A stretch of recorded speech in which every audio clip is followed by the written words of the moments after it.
અમે જે રેલી કાઢવામાં આવી છે એ ઉત્તરાખંડની અંદર અમારા પ્રમુખ ખડગે સાહેબે જે ત્યાં ગયા અને એના પછી એ જગ્યાનું શુદ્ધિકરણ કર્યું છે એ આ ભાજપ સરકારની નબળાઈ બતાવે છે. સાથે સાથે જે બંધારણનું અને બંધુત્વનું જે અપમાન કરવામાં આવ્યું છે એ ખૂબ મોટું શરમજનક છે. સાથે સાથે દલિત સમાજનું પણ અપમાન કરવામાં આવ્યું છે. આજે અમે જે જનરલ આ રેલી કાઢવામાં આવી છે પણ એની સાથે હું એક દલિતની દીકરી તરીકે કહું છું કે મારી દલિત સમાજ પણ શાંતિથી બેસી નહીં રહે.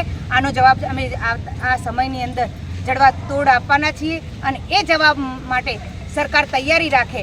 સરકારને પણ કહું છું કે જો આવું દલિત સમાજનું અપમાન કરવામાં આવતું હોય અને જે વડો છે અને વડાનું જો તમે અપમાન કરતા હોય તો આ અમે ક્યારેય સહન કરી લઈશું નહીં અને સહન કરવાના પણ નથી. પણ આની સાથે જો કદાચ આની માફી માગવામાં નહીં આવે તો અમે ઉગ્ર આંદોલન પણ કરીશું. ભારતીય રાષ્ટ્રીય કોંગ્રેસ દ્વારા અમારા કોંગ્રેસ પક્ષના રાષ્ટ્રીય પ્રમુખ મલ્લિકાર્જુન ખડગે સાહેબનું જે અપમાન કરવામાં આવ્યું છે એમનો વિરોધ કરવા માટે સિમ્બોલિક રેલીનું અમે આયોજન કર્યું છે.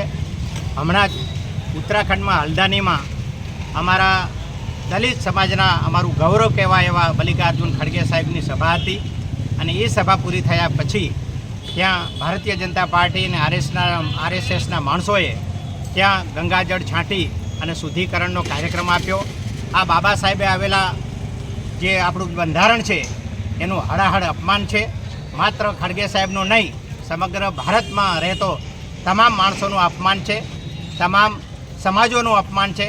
ખાસ કરી અને દલિત સમાજમાંથી જ્યારે આવતા હતા અમારા જે પ્રમુખશ્રી એમનું અપમાન અમે ક્યારેય સહન કરવાના નથી.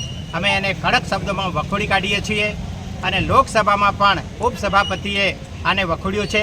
ભારતીય જનતા પાર્ટીને અને સંઘને શરમ આવવી જોઈએ કે આજે 80 વર્ષ આઝાદીને થયા પછી પણ આજે તમારી માનસિકતા દલિત સમાજને અન્ય સમાજ પ્રત્યે શું છે એનું આ ચરિત્ર તમે દેખાડ્યું છે.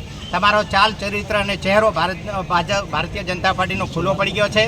એટલે સમગ્ર રાષ્ટ્રનું જે અપમાન થયું છે એ બદલ ફરી એક વખત અમે એમને વખોડી કાઢીએ છીએ અને આ સમગ્ર દેશ આનો જવાબ આવનાર સમયમાં ચોક્કસ આપશે.